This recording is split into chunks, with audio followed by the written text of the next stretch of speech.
ube one. The ube one. Yeah. And then we tried the choco powder, it's very common, and then we tried the strawberry one because that was the most requested food corn. So, from along and up to now, what are you producing more than the others? We have the ube. You're producing more of the ube. So, in terms of percentage, how many from, let's say, 100 pieces, how many do you produce for the ube? We produce for about 40. Almost half. Yes. Anyway, Karen, so, was it really your passion to have to do the baking? Yes, it's just a hobby, you know. I try to, one shot, I give it sample to my customer, and eventually he liked it, and he follow up some orders that. But did you have any formal training on how to? I don't have. It's just an experiment. I know so many shirts for experimenting. What about in terms of pricing the product? Do you have any idea, or you just followed how others are pricing it? I just follow how others pricing it because I'm just starting right now, and I just like to copy their step by step. I'm just also, I'm also interested. So, you don't have any idea, you just tested it, you just learned, and in terms of pricing, you don't even know how much to pursue this. Yes, because it's my hobby. For me, that is not difficult. When you love your job, it doesn't matter. Now, I sense a two different thing on this. It was initially a school requirement, and for you, it's just a hobby. It's just a hobby. Now, how do you manage your time since this is just a hobby? First I started one t-shirt. I consume 3 hours for one shirt only. Then I take it positively that I can produce more when I capitalize more money from there. But every when do you do this? Every when? Suppose there will be an order, no? What time of After the day? After my class, I have scheduled my class 7:30 a.m. Until 9 p.m. I actually got home and do the Okay, interesting. Kabado. Now, what if they would be ordering from you in bulk? How do you manage your time? We do subcontracting to the subcontract. So, in your case, you do it at your own time because it's from your hobby, but then you ask others to help you. If I can. If you can. Yes. Now, let's get back to the interesting Clan Delicious, the favorite one. Now, so, from this requirement from the school, do you start loving doing like opportunity for this if you continue after the schooling? Yes, sir. I see a lot of opportunities, especially if we are given a greater span of time to continue the operation, because we still introduce more flavors and add more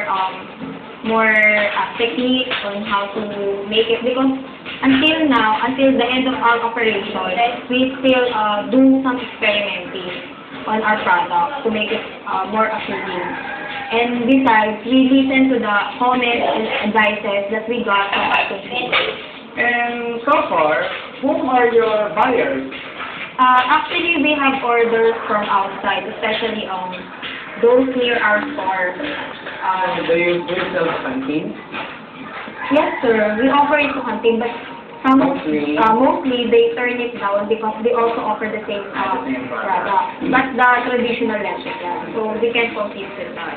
Now, from the initial order of one, when were your customers?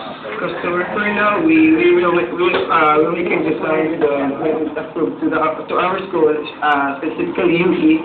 We will distribute it there, and some students. How do you do it? Do you offer the design and then they will approve, or they will initially be giving you the design?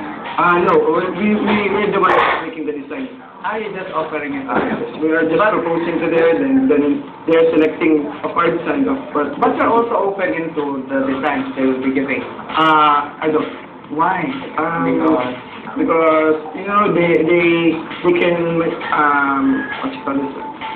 Ayoko lang tawag dito, papangunahan sa tawag dito. But diba, the good thing about it is, you will be able to meet what they want. Yes, because I propose some this design. Now anyway, since according to you, diba, it was only a hobby and you don't have the expectation on that. But I hope it would be best next time to have to accept designs from them. And so if you were to measure the span of time, how long were you already into this line of business? How long have you been here in that business? I started when I'm third year, first sem. And you're now I'm graduating to student, fourth year.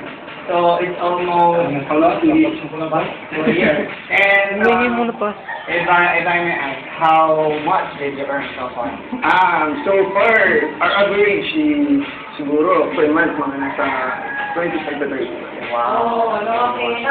Now, how about for the daily, because I believe you have the schooling, okay, and you don't have much time. Now, in the average operating time or average time that you do business, how long is that every day or in a week?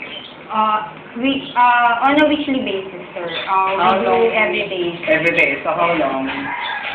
For a daily production, it took us for about 2 hours. So most likely 2 hours a day is what you can spend. And for the 2 hours a day in a week, how much do you earn? Do you sell? What do you mean, sir?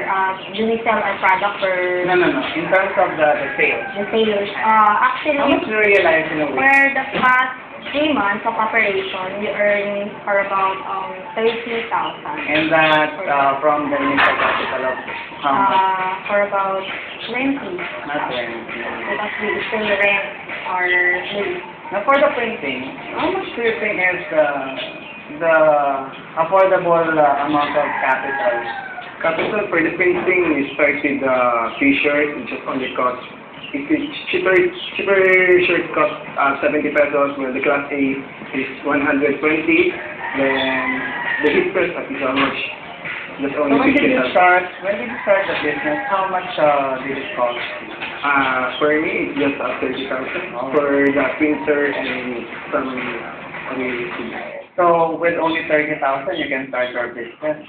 But for the lecture plan, how much did you capitalize when you began the business? For about 20,000. For about 20. But is the 20,000 inclusive of everything? Yes, sir. Including the The rent, rent. the equipment that we use, and the materials that we use in making this. But just like Kenneth, you're doing this with your spare time, even at home. Of course, the lesson you can do that when you're at home. And what makes you keep going into this business? Well, sir, as far as with regards to the school that we have subject to that, so we have limited time to engage in the operation. So, and then in the afternoon we sell the product. So, insofar as that 2 years and you for the 4 months, okay? What were so far the difficulties you've encountered? Because, in business, you might have lots of, drive, but come along the way, you may have difficulties and problems. What so far are your encounters, the problems with this? Sir, in terms of production, those products that not so good, we consider it a lot already. So in terms of time in cooking the recipe. Now, another thing is that it has a shelf life. Yes, the span of time. How long does it last? Our flavor